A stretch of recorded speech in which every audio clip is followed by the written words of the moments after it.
We start the tour from the Chain Bridge and drive over to the Buda side.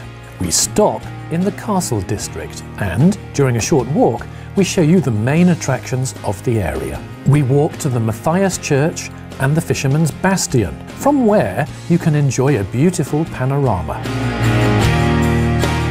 Next, we drive all the way up to the Gellért Hill, to the Citadel, and show you the most spectacular view of Budapest. We then take you over the Elizabeth Bridge to Pest and show you the famous Central Market Hall, the Hungarian National Museum, and the largest synagogue of Europe. Afterwards, we drive to the City Park, and finally, we stop at the Heroes Square to take a closer look at the statues and get a brief overview of Hungary's history. Later, we continue driving along the Andrássy Avenue, passing by the Opera House and St. Stephen's Basilica. The tour ends in the city centre.